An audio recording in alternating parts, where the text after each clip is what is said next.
Itu kan dengar-dengar kata itu cenderung ke judi.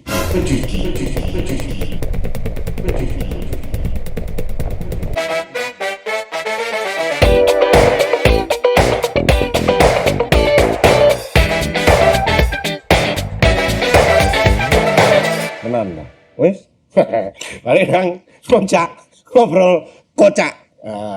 Sama Pak James ya. Ngobrol kocak ini ya seperti biasa, ngobrolin apapun yang bisa diobrolin, yang nggak bisa diobrolin, yang nggak kita obrolin. Ada manfaatnya, ada lucunya, ya yang jelas harus ada Anda. Jadi kita hari ini mau ngobrol sama Pak James. Ini panggilannya James saja. namanya James saja. James saja.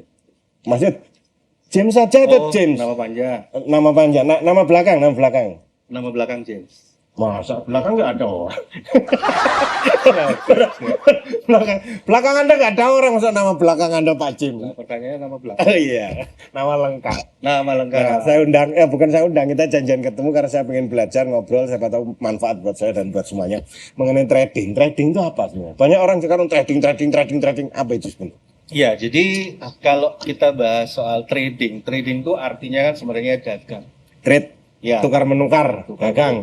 Nah, cuman konteksnya lagi rame hari-hari ini kan kita bicara tentang trading itu trading apa? Ada produknya di sana. Ada trading saham, ada trading falas, ada trading dan teman-temannya lah seperti itu. Jadi kalau misalnya pengertian trading sendiri ya kita bertransaksi terhadap produk yang diperdagangkan. Oke. Nah, itu adalah pengertian trading. Buat yang ngerti, buat yang nggak ngerti ya belum ngerti. Itu pengertian trading, jadi Anda ngerti. Tapi orang kan gini Pak, trading itu identik apa itu trading? Pasti saham gitu. Trading pasti saham gitu. Padahal trading kan belum tentu saham. Ya betul. Tapi orang identik ngomong trading ya ngomong saham ya. Padahal misalnya saya dijual, jual handphone gitu. Ya kan trading juga ternyata. Iya kan? Tukar menukar ya, trading ya. Betul. Nah tapi kita berfokus balik ke yang kemarin, yang investasi yang bodong, yang katanya trading tapi ternyata ditipu, yang itu membayar crazy rich kemarin itu. Ya. Kalau itu ya apa itu? Jadi sebenarnya gini, mungkin nanti kita fokuskan dulu nih, apa yang mau kita bahas dulu. Jadi kalau kaitannya dengan kapasitas saya selama belasan tahun di trading forex, ya itu yang produk yang kita perdagangkan. Jadi kalau misalnya trading forex itu umumnya kita harus tahu tempatnya dulu. Kita transaksi di perusahaan apa. Oh, gitu. Nah, kalau tadi pertanyaan Mas Akbar tadi, kok kejadian apa segala macam? Yang kemarin terjadi, saya amati permasalahannya adalah mungkin atau hampir dipastikan mereka tidak bertransaksi di tempat yang tepat. Oh. Jadi perusahaannya. Dan itu kan dengar-dengar kata itu cenderung ke judi. Nah, kalau konteks judi sendiri ini sebenarnya batasannya apa dulu? Nah, kalau produk yang diperdagangkan yang selama ini yang saya tahu, selama ini saya geluti sebenarnya konteksnya judi nggak ada di sana. Karena selalu ada analisa, selalu ada pertimbangan. Tapi kan tebak-tebakan gitu loh. Ini naik kalau tebakan saya benar. Ya. Waktu saya dapat duit, kalau enggak ya hilang semua gitu. Kalau trading yang benar kan nggak kayak gitu. Betul. Jadi sebenarnya lebih tepatnya trading itu lebih kepada sebuah perencanaan transaksi. Itu harus ada. Jadi apapun tidak hanya di trading aja. Kalau Anda tidak paham dengan apa yang mau Anda tradingkan tadi, ya akhirnya jadi judi. Jadi kayak tebak-tebakan aja seperti itu. Iya, kayak kalian tebak-tebakan. Oh, saya masang ini kalau ini naik, saham ini naik berarti saya dapat duit. Oh, ini beda sama yang di tempat yang benar. Kalau yang tempat benar alurnya gimana itu? Saya punya duit nih. Jadi gini. Ini saya duit, saya taruh. Nah. Oke, di Indonesia ini kan ada beberapa lembaga otoritas. Nah, kebetulan kalau yang di produk yang selama ini saya praktisi di sini, di bidang ini, itu ada lembaga yang namanya Bapepti. Jadi itu Badan Pengawas Perdagangan Berjangka dan Komoditi. Jadi semua perusahaan yang menyelenggarakan transaksi ini harus kecantum harus di bawah di Bapepti. Nah, disinilah sebenarnya masyarakat yang ingin main basket masyarakat yang ingin transaksi di industri ini, yang ingin terjun ke industri ini, minimal dia dapat pengamanan dari risiko penempatan. Bentuknya apa itu? Jadi artinya ketika kita terjun atau kita berinvestasi di tempat yang tepat minimal, Iya. ketika menarik modal kita, Iya. itu bisa diselenggarakan dengan lancar. Oh, nggak dijanjin-janjini. Oh, nggak boleh. Nggak ada. Nggak ada. Kapanpun mau narik, kapanpun mau itu nggak ada, nggak dijanjini ada. Oh nanti baru bisa ini enggak. Ya, jadi transaksi di bidang ini itu tidak ada batasan waktu. Kapan saja nasabah mau berinvestasi, kapan saja mau menghentikan investasinya, itu harusnya sangat bisa. Jadi nggak ada yang dihalang-halangi. Nggak ada. Ya. Nggak ada. Oke. Nah, itu kan katanya bilang tadi lewat apa kayak kantor lah ya. Ya. Bisa nggak sendiri, pribadi, trading sendiri? Jadi gini, fungsi dari perusahaan legal ini tadi yang saya bahas dari tadi ini sebenarnya justru sebagai penyelenggara saja. Dan sebaiknya nasabah yang ingin terjun ke industri ini memang harus melakukan transaksi sendiri. Makanya perusahaan seperti yang tadi saya bahas tadi, itu memang menyediakan wadah untuk edukasi ke nasabahnya. Jadi supaya ketika nasabah bertransaksi mereka tahu namanya risikonya dan segala macamnya. Ada harus ngasih edukasi ya. Tahu edukasi, duitnya dikasih. Nah, itu edukasi. Duitnya harus dikasih loh ya. Nah itu kalau enggak kan nasabah marah. Cuma dikasih edukasi tapi duitnya nggak dikasih ya marah. Ya, itu kan seperti itu. Jadi sebenarnya tidak semua misal kayak trading itu yang kan sekarang orang karena kasus kemarin begitu ngomong trading udah pikirannya udah negatif gitu. Padahal ada yang benar-benar bagus untuk menjalankan itu gitu kan. Ya. Kalau yang model bisnisnya itu ada yang maksudnya gini. Saya misalnya punya uang lah 10 juta. Saya taruh gitu. Nah, nanti yang ngelola itu kalau yang benar itu siapa yang ngelola? Jadi gini, pada saat sebelum Anda menyetorkan dana ke perusahaan, itu ada yang namanya SOP, Standard Operating Procedure yang harus dilaksanakan di awal. Jadi registrasi, kemudian verifikasi nasabah, KYC ya. Registrasi, verifikasi, baru Anda boleh mendepositkan sejumlah dana. Duit dikasih. Ya kan, habis verifikasi, duit dikasih. Terus? Ini tahapan awal untuk Anda mulai melakukan transaksi di sebuah perusahaan yang benar. Iya, dan tak taruh nih di Ya, perusahaan taruh. Kita nggak OD ini. Ya, setelah itu baru Anda dipersilakan melakukan transaksi. Saya sendiri. Anda harus melakukan transaksi sendiri. Sebaiknya begitu. Kantornya ngapain? Jadi gini, fungsi dari perusahaan ini kan sebagai fasilitator aja. Oh, fasilitator. Kok kirain maksudnya gini, saya punya duit, tak taruh, saya tengok-tengok gitu ya. Habis tengok-tengok dapatnya, oh masuk cuan gitu, masuk. Enggak ya? Enggak. Oh saya taruh, saya cuman sama kantor diarahkan ke jalan yang benar. Setelah itu saya yang dari rumah bisa? Bisa, karena kan sekarang sudah zamannya online. Iya. Jadi dimanapun tempat, kapanpun, selama pasar buka, transaksi bisa berjalan, Anda bisa melakukan transaksi kapan saja. Oh, nggak transaksi ya bisa kan? Oh boleh. Iya, uang transaksi aja boleh, nggak transaksi ya malah oleh. Jadi intinya nggak semua yang kemarin terjadi itu misalnya yang kayak Crazy Rich itu kemarin itu semuanya kayak gitu enggak, ternyata memang ada yang benar. Itu karena orang gini kan orang tertarik itu karena ada yang ditawarkan. Bisa cerita nggak sebenarnya kasarannya ya level kenaikan misal kita naruh ya 100 juta gitu, kenaikan nanti investasi itu range-nya itu rata-rata berapa tuh? Kok orang begitu tertarik sekarang main itu? Gitu? Nah, jadi gini, kalau tertariknya mungkin ya kalau kita mau bahas fenomena yang kemarin, ya mungkin karena bahasa kerennya kemarin kan flexing. Iya, orang ini pasang tokong nih, oh nanti kalau ikut ini bakal jadi seperti ini. Pinter itu takon, jadi orang lihat ini anak masih muda ya. Ini udah bawa mobil ini. Punya rumah ini, pergi ke sini, dandanya kayak gitu. Orang kan tertarik pengen kayak jadi dia gitu. Itu benar-benar magnet ya. Yang kedua sebenarnya harus dipahami bahwa ketika bicara trading di industri semacam ini, Anda nggak bisa menghindari yang namanya risiko.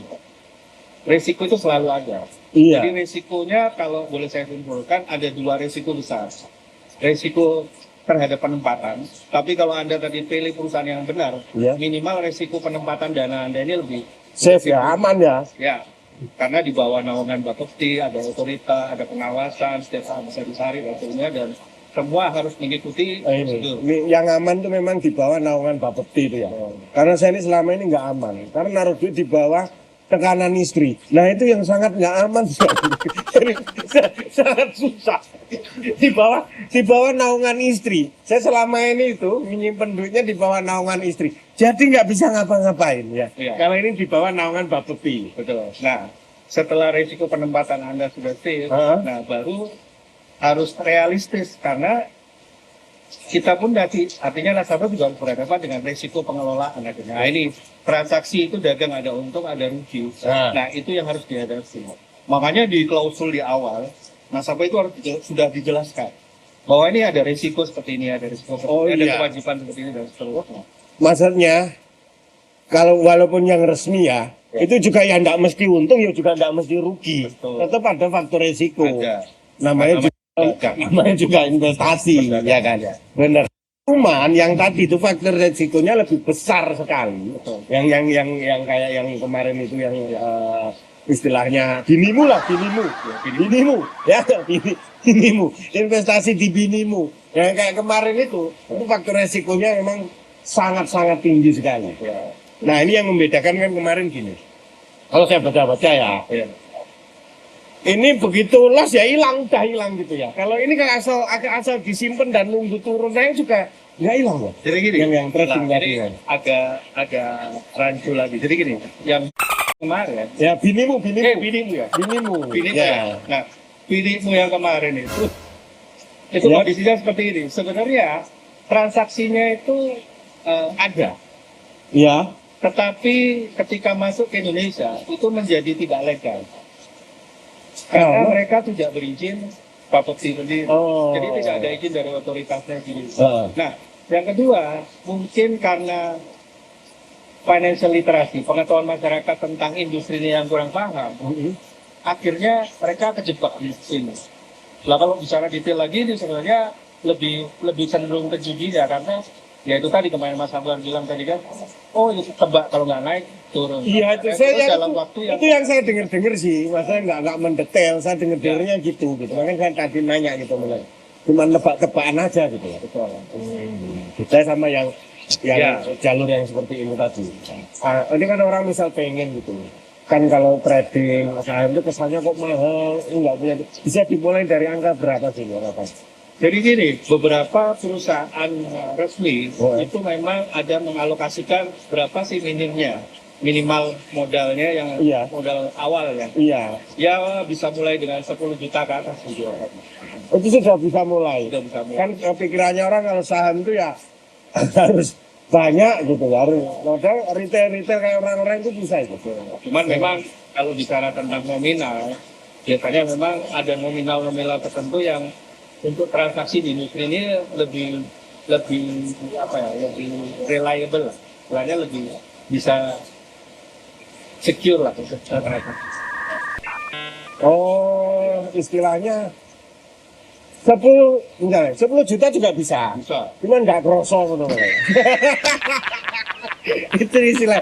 Untuk reliable itu tadi maksudnya seperti itu ya. Mungkin ya bisa dimulai dengan 10 juta atau 20 juta. Tapi yang namanya pelan-pelan sedikit demi kalau yang ini kan gini. Ya. Kalau yang benar ya, investasi yang benar ini sedikit demi sedikit. Ya, lama-lama jadi bukit. Boleh. Tapi yang hati-hati itu gini. Sedikit demi sedikit. Lama-lama tinggal sedikit. Nah itu yang bahaya. Lama-lama itu yang bahaya loh ya. Oh sedikit demi sedikit lama-lama tinggal sedikit kan bahaya. Harus sedikit demi sedikit lama-lama jadi bukit ya gitu. Termasuk dengan sekarang kalau nggak salah ada nggak data kalau yang saya dengar sih sekarang dulu itu orang jarang kok yang punya saham. Sekarang lebih ke milenial itu investasi saham. Bener nggak?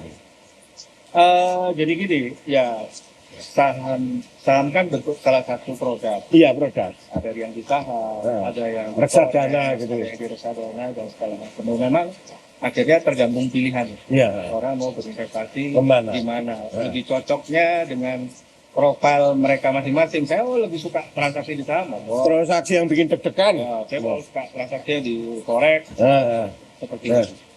Oh, dan Tergantung. tergantung cuman lebih mereka sekarang itu kalau nggak salah anak-anak muda sekarang itu lebih terbuka wawasannya untuk saving uang dan juga investasi uang daripada dulu kan misal jajan yang apa kepedulian mereka untuk berinvestasi itu anak-anak zaman sekarang di era milenial ini agak lumayan tinggi juga.